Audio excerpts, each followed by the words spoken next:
ओ बाबा तेरी मुरली बड़ी है निराली, ओ बाबा तेरी मुरली बड़ी है निराली। ओम शांति। 12 दिसंबर 2024। बाबा के महावाक्य। मीठे बच्चे, यह पढ़ाई जो बाप पढ़ाते हैं इसमें अथाह कमाई है, इसलिए पढ़ाई अच्छी रीति पढ़ते रहो, लिंक कभी ना टूटे। प्रश्न, जो विनाश काले विपरीत बुद्धि हैं उन्हें तुम्हारी किस बात पर हंसी आती है? उत्तर, तुम जब कहते हो अभी विनाश काल नजदीक है तो उन्हें हंसी आती है। तुम जानते हो बाप यहाँ बैठे तो नहीं रहेंगे। बाप की ड्यूटी है पावन बनाना। जब पावन बन जाएंगे तो यह पुरानी दुनिया विनाश होगी, नई आएगी। यह लड़ाई है ही विनाश के लिए। तुम देवता बनते हो तो इस कलयुगी छीछी सृष्टि पर आ नहीं सकते। ओम शांति। रूहानी बाप बैठ रूहानी बच्चों को समझाते हैं। बच्चे समझते हैं हम बहुत बेसमझ बन गए थे। माया रावण ने बेसमझ बना दिया था।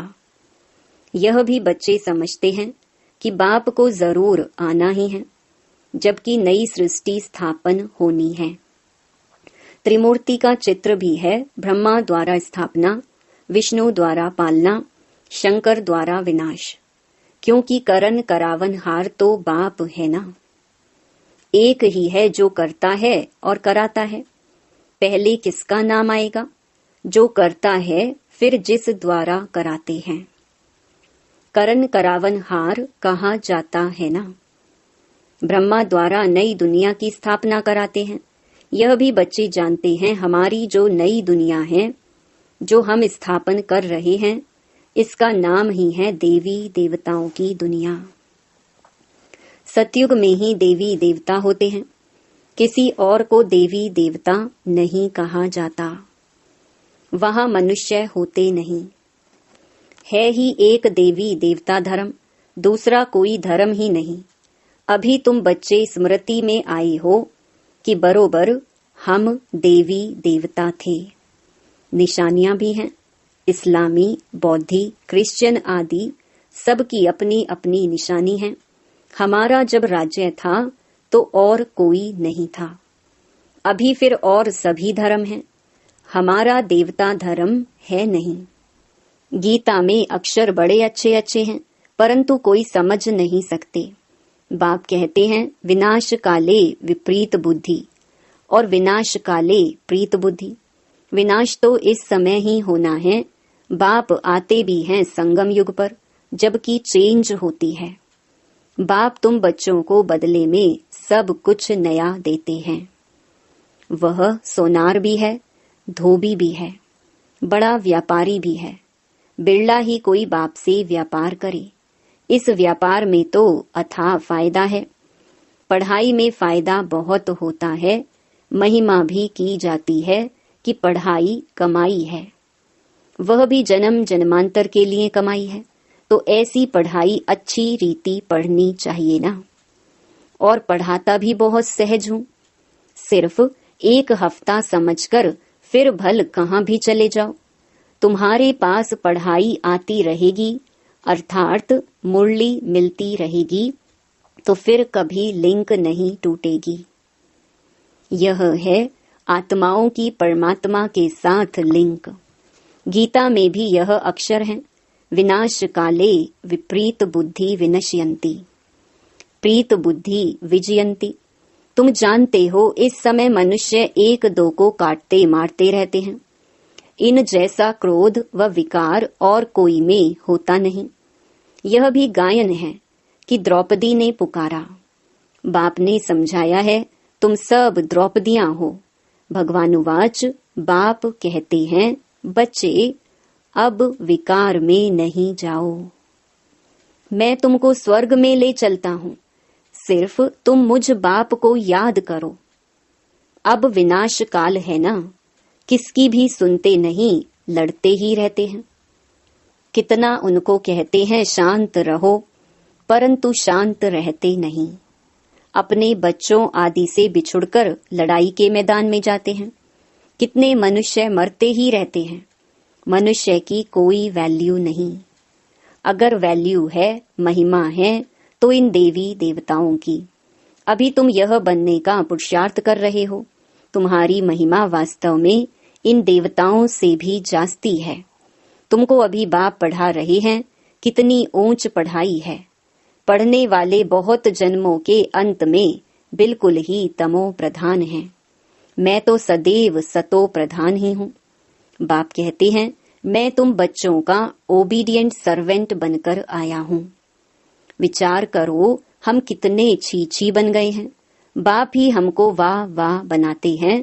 भगवान बैठ मनुष्यों को पढ़ाकर कितना ऊंच बनाते हैं। बाप खुद कहते हैं, मैं बहुत जन्मों के अंत में तुम सबको तमो प्रधान से सतो प्रधान बनाने आया हूँ। अभी तुमको पढ़ा रहा हूँ।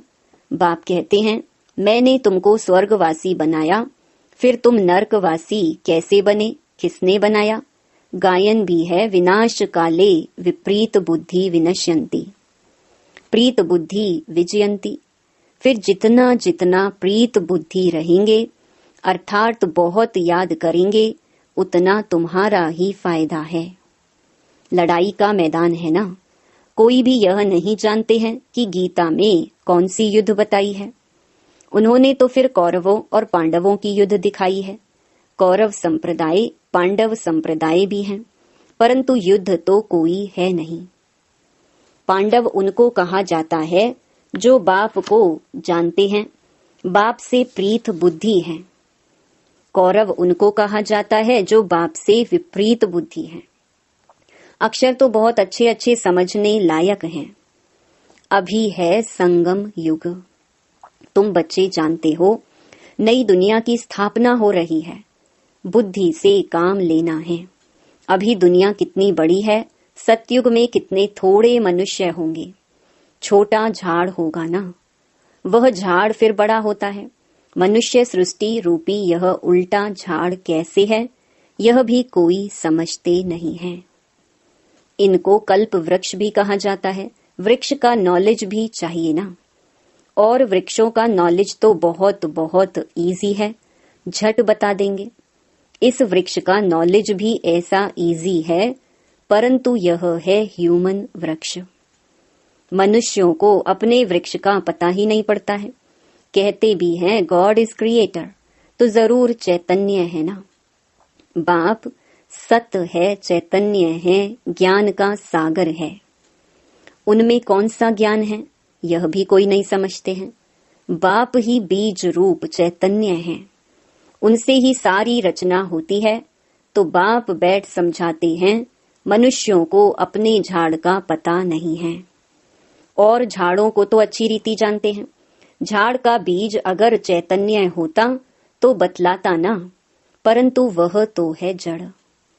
तो अब तुम बच्चे ही रचता और रचना के राज को जानते हो। यह सत्य है, चैतन्य है, ज्ञान का सागर है। चैतन्य में तो बातचीत कर सकते हैं ना। मनुष्य का तन सबसे ऊंच अमूल्य गाया गया है। इनका मूल्य कथन नहीं कर सकते। बाप आकर आत्माओं को समझाते हैं, तुम रूप भी हो, बसंत भी हो। बाप है ज्ञान का सागर।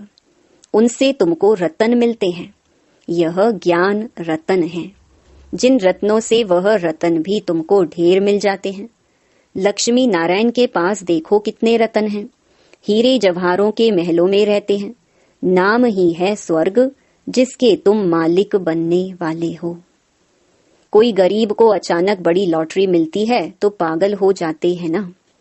बाप भी कहते हैं तुमको विश्व की बादशाही मिलती है तो माया कितना अपोजिशन करती है। तुमको आगे चल पता पड़ेगा कि माया कितने अच्छे अच्छे बच्चों को भी हप कर लेती है, एकदम खा लेती है। तुमने सर्प को देखा है, मेंढक को कैसे पकड़ता है, जैसे गज को ग्राह हप करते हैं। सर्प मेंढक को एकदम सारे का सारा हप कर लेता है। माया भी ऐसी है।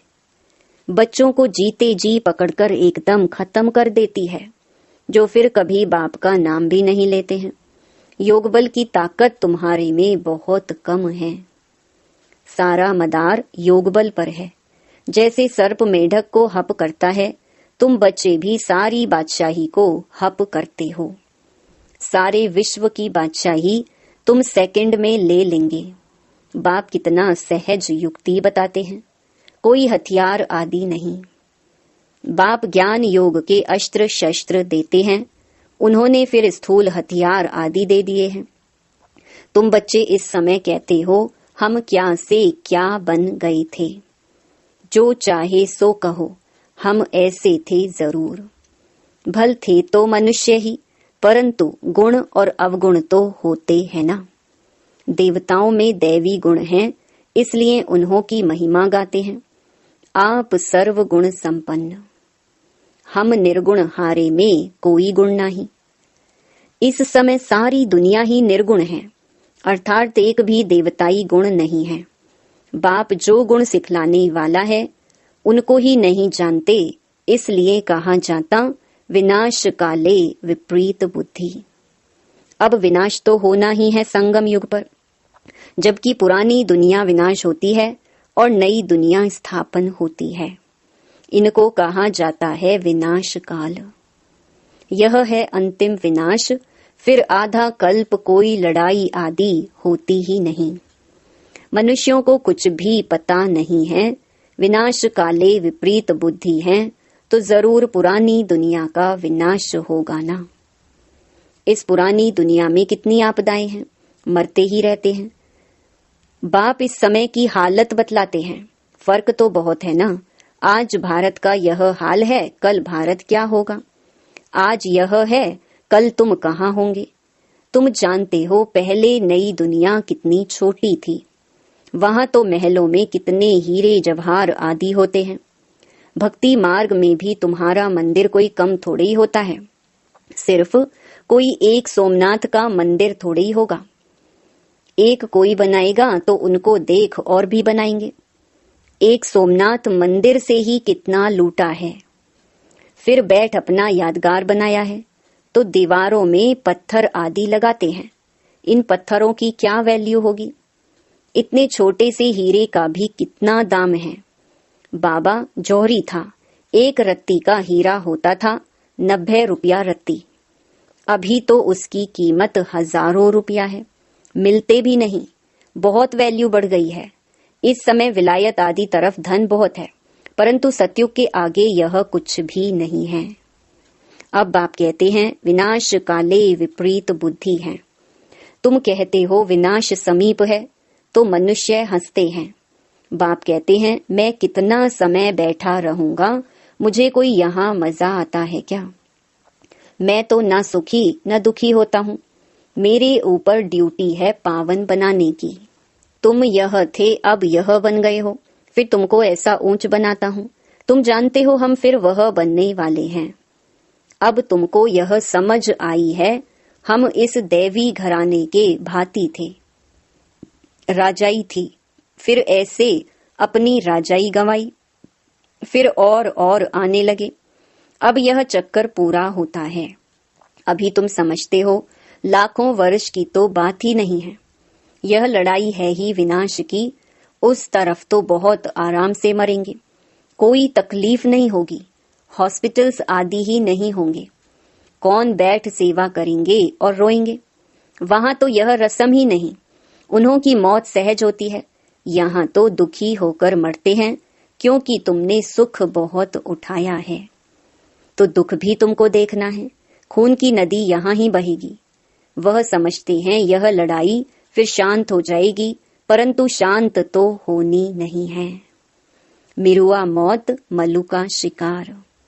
तुम देवता बनते हो, फिर कलयुगी छीछी सृष्टि पर तो तुम आ नहीं सकते। गीता में भी है भगवानुवाच, विनाश भी देखो स्थापना देखो। साक्षात्कार हुआ ना। ये साक्षात्कार सब अंत में होंगे। फलाने फलाने यह बनते हैं, फिर उस समय रोएंगे, बहुत पछताएंगे, सजा खाएंगे, नसीब कूटेंगे, लेकिन कर क्या सकेंगे। यह तो 21 जन्मों की लॉटरी है। स्मृति तो आती है ना। साक्षात्कार बिगर किसको सजा नहीं मिल सकती है। ट्राइब्यूनल बैठती है ना। अच्छा, मीठे मीठे सिक्के लधे बच्चों प्रति मात पिता बाप दादा का याद प्यार और गुड मॉर्निंग। रूहानी बाप की रूहानी बच्चों को नमस्ते। धारणा के लिए मुख्य सार। पहला, स्वयं में ज्ञान रतन धारण कर रूप वसंत बनना है। ज्ञान रत्नों से विश्व के बादशाही की लॉटरी लेनी है। दूसरा, इस विनाश काल में बाप से प्रीत रख एक की ही याद में रहना है। ऐसा कोई कर्म नहीं करना है जो अंत समय में पछताना पड़े या नसीब कूटना पड़े। वरदान, सदा स्नेही बन उड़ती कला का वरदान प्राप्त करने वाले निश्चित विजयी निश्चिंत भव। स्नेही बच्चों को बाप दादा द्वारा उड़ती कला का वरदान मिल जाता है। उड़ती कला द्वारा सेकंड में बाप दादा के पास पहुंच जाओ तो कैसे भी स्वरूप में आई हुई माया आपको छू नहीं सकेगी। परमात्म छत्र छाया के अंदर माया की छाया भी नहीं आ सकती। स्नेह मेहनत को मनोरंजन में परिवर्तन कर देता है। स्नेह हर कर्म में निश्चित विजयी स्थिति का अनुभव कराता है। स्नेही बच्चे हर समय निश्चिंत रहते हैं। स्लोगन, नथिंग न्यू की स्मृति से सदा अचल रहो तो खुशी में नाचते रहेंगे। ओम शांति।